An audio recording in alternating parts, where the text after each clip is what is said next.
যত্র জীব আছে দেশে সবখানেতে রয়। এ কথাটা শুনেই আমি বাইরে চলে যাই। রাস্তার মধ্যে ঘটকি 20টা কিছু পড়েছিল, সেখানেতে কতগুলো কিমিকিট ঘুরিতে না। একটু ঘোড়ার 20টা ঘোড়ার পায়খানা পড়েছিল, তার মধ্যে কতগুলো কিমিকিট ঘুরঘুর করছে। ভগবান বললেন যেখানে জীব সেখানে আমি। আমার গলায় ছিল উত্তরীয়, আমি রাজার ছেলে। উত্তরীয়তে এগুলোকে বেঁধে নিয়ে ঘাড়ে করে নিয়ে এসে ভগবান কি আছে অর্জুন। আমি বললাম আমার কাছে মহামূল্যবান জিনিস আছে ভগবান, তোমাকে আমি বেঁধে রেখে দিই। বলে কি এনেছো? খুলে দেখালাম ঘটকির 20টা। বলে আপনি বললেন যে যত জীব যেখানে জীব আছে সেখানে আমি আছি। সেদিন থেকে ভগবান কৃষ্ণ দয়াময় যিনি বিভৎস নাম রেখে দিয়েছেন কৃষ্ণ গুণময়।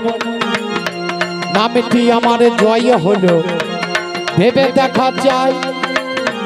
যত দূরে গেছে কখনো দিনে হয়নি আমার পরাজয়। নামটি আমার এত নাম মনে থাকে না। নাম আমার সব্যসাচী। সব্যসাচী কাকে বলে? যার 10টা ইন্দ্রিয় সমানভাবে চলে। শাস্ত্রে বলছে 2টি হাত 2টি পদ সমানভাবে চলে না। 10টা ইন্দ্রিয় যার সমানভাবে চলে, আমার নাম সব্যসাচী। আর একটা আমার এই দ্বাদশ নামের পরে আর একটা নাম আমার আছে। সে নামটা কি? আমার গুডাকেশ নাম। গুডাকেশ মানে নিদ্রাকে যে জয় করতে পারে তাকে বলে গুডাকেশ। তাহলে আমি নিদ্রাকে জয় করেছিলাম, আমার নাম গুডাকেশ। আমার নামের শেষ নেই, আমার এদিকেরও শেষ নাই। আলোচনা করতে করতে কর্ণ রাজার মনে শঙ্কা জেগে বলে তাহলে তুমি মরবে কেন?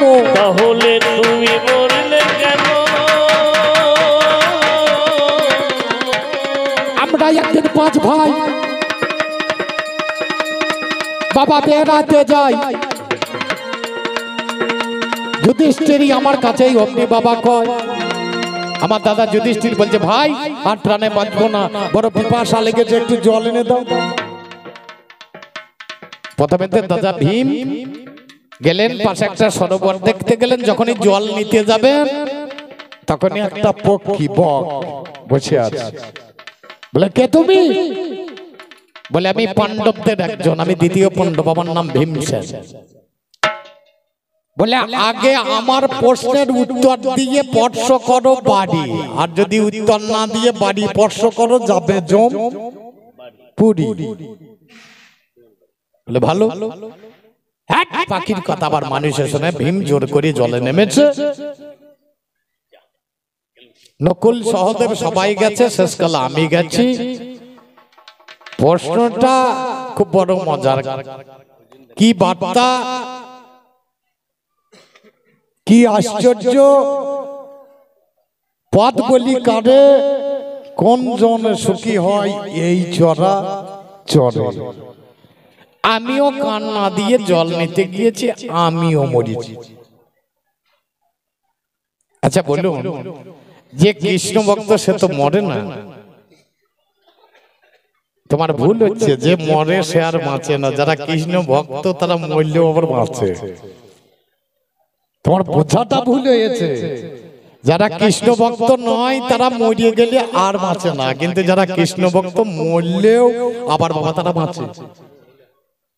এখানে উদ্দেশ্য হচ্ছে দাদা হচ্ছে ধর্মপুত্র, পরীক্ষা নিতে এসছে ধর্ম, পরীক্ষা নিতে এসছে ওর বাবা। এখানে দাদাকে বড় না করিয়ে অর্জুন বড় হইতে পারে না, এটা অর্জুন জানতেন। শেষকালে গেলেন যুধিষ্ঠির, গিয়ে যখন একই কথা বললেন, বলে বলুন, বলে বার্তা কি? বলে কৃষ্ণ কথার উপর আর বার্তা হয় না।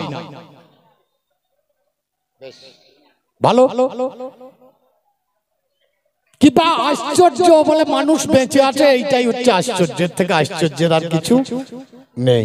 বলে পদ বলি কারে, বলে মহাজন গতস্ব পন্থা, মহাবন যে পথে করের গমন সেইটাই হচ্ছে পথ। কোন জন সুখী হয় এই চরাচরে, অরণি অপ্রবাসী তিনি দিনান্তে সাকর্ণ ভোজন করেন, তিনি হচ্ছেন সুখী। হয়ে গেল? বলে ঠিক আছে, তোমার প্রশ্ন আমি সন্তুষ্ট হয়েছি, তোমার 4 ভাইয়ের মধ্যে একটাকে বাঁচিয়ে নাও, আমি বাঁচিয়ে দেবো, তাছাড়া আমি বাঁচাতে পারবো। তখন করজোড়ে দাঁড়িয়ে দাদা যুধিষ্ঠির বলেছিলেন, যদি বাঁচাতে হয় নকুল সহদেবের মধ্যে যে কোনো একটা ভাইকে আমার বাঁচিয়ে দাও। বলে কেন? বলে আমার মায়ের আমরা 3টি সন্তান, আমি যদি একা বেঁচে থাকি তাহলে আমার পিতৃপুরুষ পিণ্ড দান পাবে, আমার মাও পাবে, কিন্তু আমার বিমাতা মাতৃ তার তো 2টি ছেলে, 2টি যদি চলে যায় সে তার পিণ্ডদান পাবে না, তার জন্য আমার ওই মায়ের একটা সন্তান আপনি বাঁচিয়ে দেন। এই কথা শুনে তখন ধর্ম নিজের রূপ ধারণ করে বলল, তুমি ধর্ম পরীক্ষায় পাশ করে গিয়েছো, সব ভাইদেরকে বাঁচিয়ে দিয়ে। তাহলে এখানে অর্জুন মরছে কেন? প্রশ্নটা কিন্তু বাবা এই জায়গায়, বাবা যে বড় তাকে বড় জায়গায় রাখতে হবে, কিছু করা যাবে না। মহাজনের কথাগুলোকে ঠিকঠাক জায়গায় রাখতে হবে। আমি মরতে না চাইলেও আমাকে মরতে হবে মাঝে মাঝে। কথাটা এই জায়গায়, তিনি ধর্মপুত্র এসেছেন ধর্ম পরীক্ষা করতে। তাহলে 5 ভাইয়ে বিয়ে করতে চলো, এবার ওইখানে চলো। গেলাম ব্রাহ্মণের বেশ ধরে, তখনই আমরা ছিলাম বাবা এই বিচন্দ্রপুরে। এই জায়গাটা কি বলে? 1 চক্রা। এখানে যে মন্দিরটা আজও দেখতে পাবেন, গেলে পর হাজার গাছপালাগুলো নেই, কেটে মন্দির করে দিয়েছে। আমি যখন আজ থেকে 10 বছর আগে যেতাম, ওই বিচন্দ্রপুরে গাছগুলো বড় বড় গাছ, সব ডালপালাগুলো সব নিচের দিকে, আপনি বাইরে থেকে কিছু দেখতে পেতেন না। এই জায়গাটা এরকম ছিল। এই জায়গাটার নাম হচ্ছে পাণ্ডবদের অজ্ঞাতবাস। আচ্ছা বলুন, আমি যখন অজ্ঞাতবাস লুকিয়ে থাকবো তখন আমার একটা জায়গা তৈরি করতে হবে, তাছাড়া তার ওই জায়গা তৈরি হয়। তখন আমি ব্রাহ্মণ, আমি কি এটা ভাবার দরকার নাই, আমাকে লুকিয়ে থাকতে হবে, এটাই হচ্ছে বিষয়। কারণ আমাদের অজ্ঞাতবাস ধরা পড়লে আবার 12 বছর বনবাস। বিয়ে করে নিয়ে এসে মায়ের কাছে যখন এলাম, মা বলছে তোমরা 5 জনে বেটে নাও, মানে ভাগ করে নাও। আমরা 5 ভাইয়ে একটা মেয়েকে বিয়ে করলাম। ওর খুব গায়ে লেগেছে। ও মা, আমার বউকে একদিন জিজ্ঞেস করলাম তোমার স্বামী কটা? তা বলে তুমি একটা। আর আমি একটা তোমাকে মতো মেয়েকে রাখতে পারি? প্রথম স্বামী হচ্ছে লোহা, দ্বিতীয় স্বামী হচ্ছে শাঁখা, তৃতীয় স্বামী হচ্ছে সিন্দুর, চতুর্থ স্বামী আমি, মানে সিন্দুর পড়ালাম, আর পঞ্চম স্বামী জগৎ স্বামী। প্রত্যেকটা মেয়েরই 5টা স্বামী চাই, তাছাড়া হবে না। এই কেতকী নামে এই মেয়েটা পূর্ব জন্মে বসে বসে শিবের তপস্যা করেছিলেন। পতিং দেহি পতিং দেহি পতিং দেহি 5 বার বলেছিলেন ভোলানাথের কাছে। বলেছিলেন তোমার পঞ্চপতি হবে। সুরভি মাতার পিছনে 5টা ষণ্ড ছুটে চলেছিল, ওই মেয়েটা দেখে হেসেছিল। সুরভি মা অভিশাপ করেছিল, মহাভারত যেটা বলছে আমি বলছি না, বলে মনুষ্য জনিতে তোমার 5টা স্বামী হবে। যদি খোঁজ করে থাকেন এই কথা বলতে গেলে শেষ হবে না। এই 5 জনই এক। 10টা মুনির অভিশাপে সেই 5 দেবতা আজকে এক জায়গায় এসে ঢুকেছে মাস্টার মশাই। এবার 17 দিন যুদ্ধে একদিকে কর্ণ, একদিকে আমি দাঁড়িয়েছি, ভগবান শ্রীকৃষ্ণ মাঝখানে।